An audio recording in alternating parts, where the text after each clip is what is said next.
Now, children under 5 are being admitted to hospitals with COVID-19 at an alarming rate. The health department says it's paying special attention to pediatric wards to ensure they have enough oxygen and beds. What other preparations are being done, though, to ensure adequate coverage? To help us understand this, the Health's Chief Director, Ramphelane Morewane, joining us now live. Thanks for your time, Ramphelane. Appreciate it. So I did speak to the NICD about children, being admitted to hospital earlier, and they're saying that there's no need for panic because there are instances where children are discharged after 2 days. From the health department's view, what are you seeing?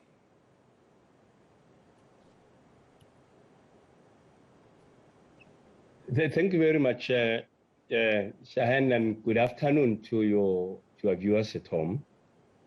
The Department of Health, in the main, gets guided by the scientists. We do the clinical work, but the scientists are the ones that will tell us whether we should turn to the left or turn to the right? Because that's their job.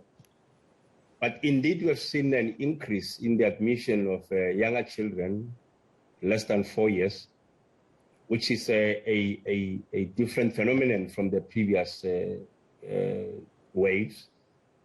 And we then have to get our system ready to manage those cases.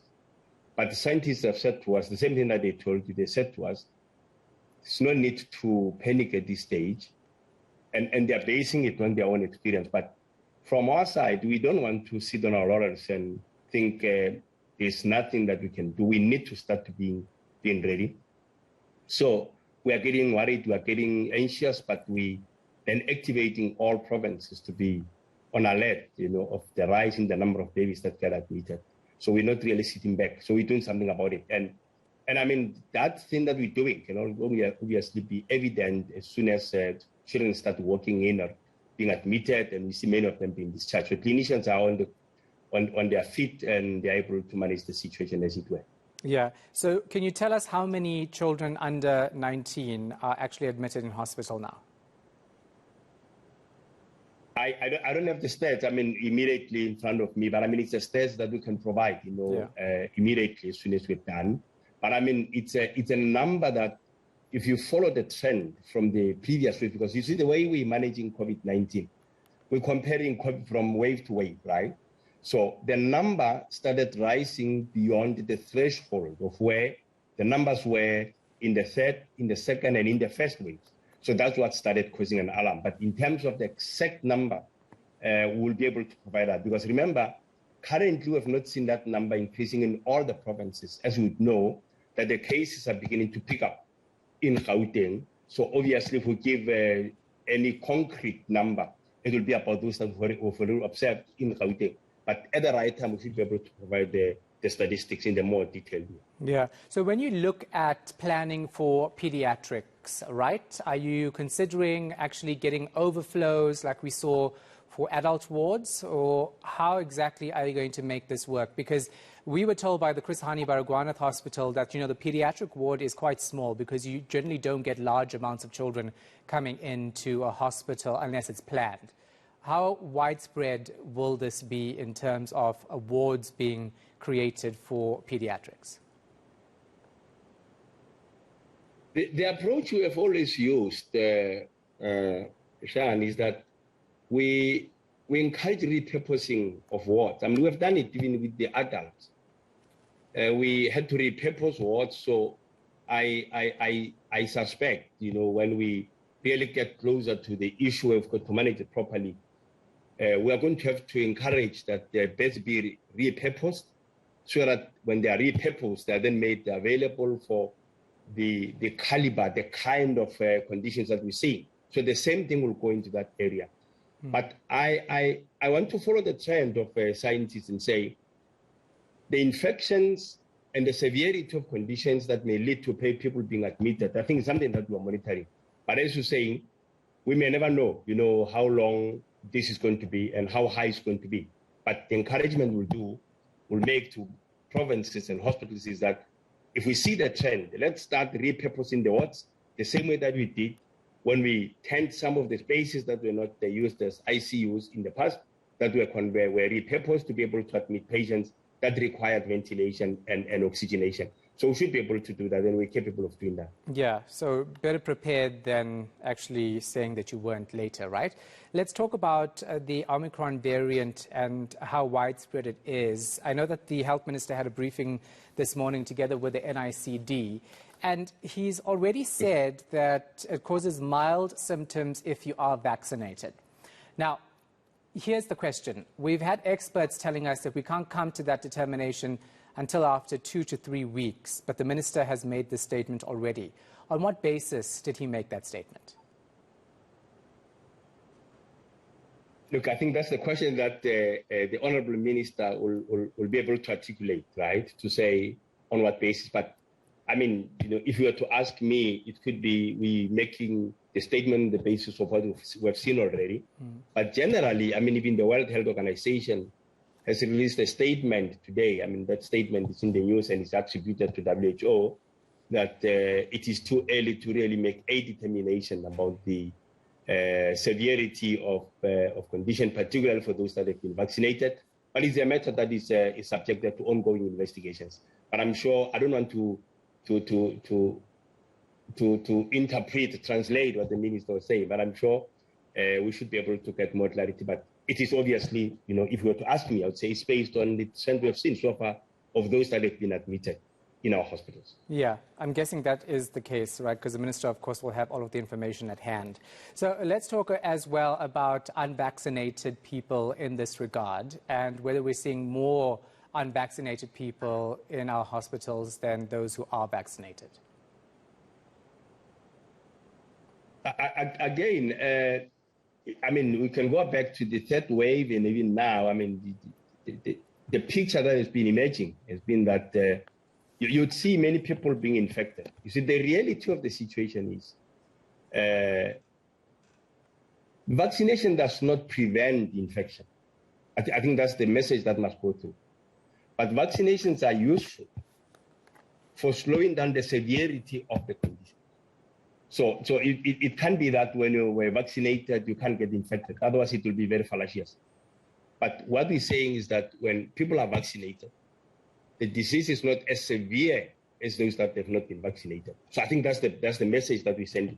Otherwise, it will be very fallacious to say to people, once you are vaccinated, you can't get infected. That's not how we want to manage the issue. Yeah, of course, that's key, right? I think people are trying to misinterpret the facts and use it to their own agendas, because we've always been saying that those who are vaccinated are protected against severe illness. It doesn't mean that you can't get reinfected. But scientists are also saying that we are seeing more reinfections now than in the previous 3 waves. So just give us a national picture in terms of how we're going to handle the higher numbers that are expected in the 4th wave. The national picture, from where we're sitting, I mean, it's always based on our lessons that we learned from the 3rd wave. We had the 3rd wave that was higher than the 2nd and the 1st wave,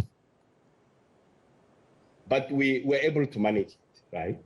So in terms of our preparations, I mean, from where we're sitting, we think we've really prepared enough, because at no stage did we come closer to half of our capacity, to deal with. But of course, it's alarming when the numbers are higher. But I'm just saying, what we have, before us, in terms of resource availability, the number of beds that we have, the number of respiratory support devices, or what people would generally call ventilators, or CPAPs, or high-flow nasal oxygen machines, when it comes to availability of oxygen itself, we have not come closer to half of our capacity. So it is underscored that we think we are ready.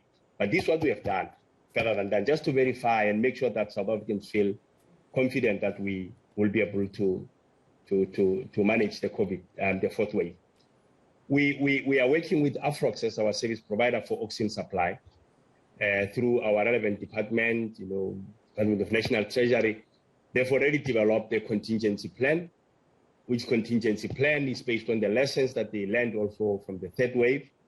and that plan is available. It shows where they are going to be able to increase capacity, how many other hospitals they're going to improve on oxygen reticulation. And so on that score, we're okay. In terms of respiratory support devices, we have adequate supply.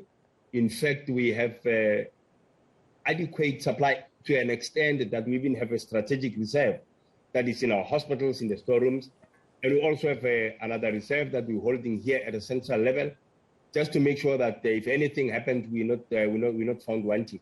So on that score, I would say we are really prepared, But I mean, pandemics are pandemics, you never know how well prepared you are until you are challenged. But if we're to base our level of preparations now, compared with how we performed in the third wave, I would say, yes, we are well prepared for the fourth wave. So it's better because, Chief Director, there are many people, including the co-chairperson of the Ministerial Advisory Committee, who said that the department did not properly prepare for the third wave.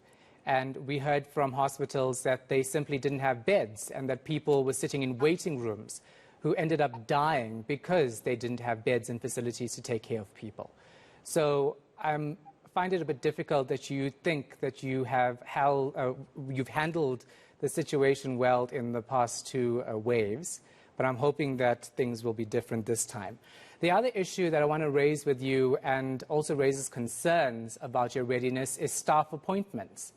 The Chris Hani Baragwanath Hospital says they're still waiting for nurses and other medical staff to be appointed, and that it's a very slow process despite this pandemic happening now for over 18 months? Yeah, I needed to respond to the point that you raised earlier.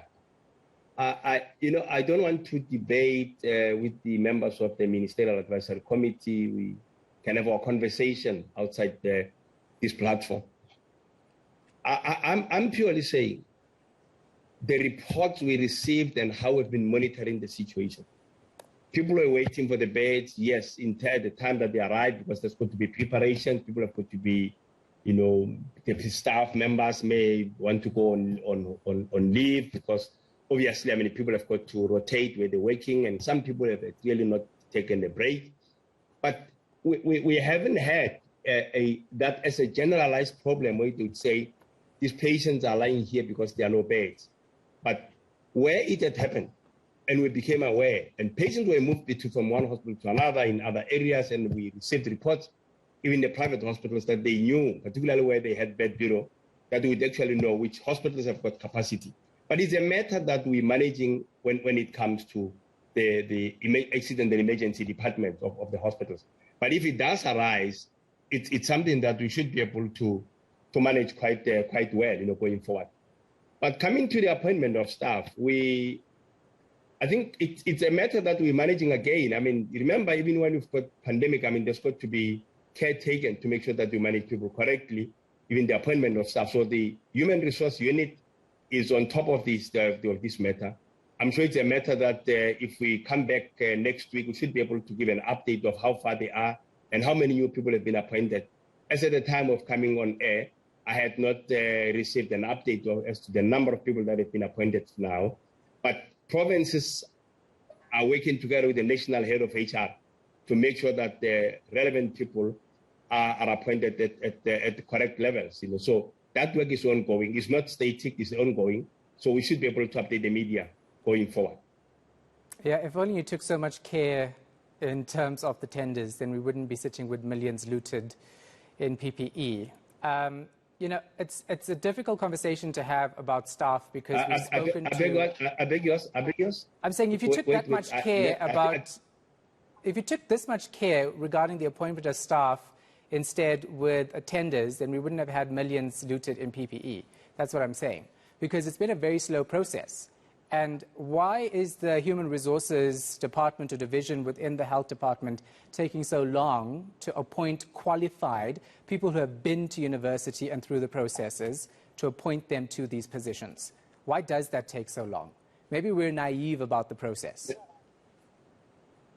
No, remember I just said I had not been made aware that this question was going to be raised, so I didn't consult my HR colleague, but I'm saying next week, this time, we should be able to give a proper updated report on HR issues. So, and I don't want us to speak out of turn. So let's wait for that time. We should be able to provide feedback. It is not correct that people are not appointed. And when we bring that report, you'll see it, that people have been appointed, and maybe people are talking about community service people that should be appointed, but it's a matter that we'll be able to deal with in the next week. Chief Director, I'm talking about, and I'll give you a big example, the Chris Hani Baragwanath Hospital. It's the biggest hospital in the Southern Hemisphere.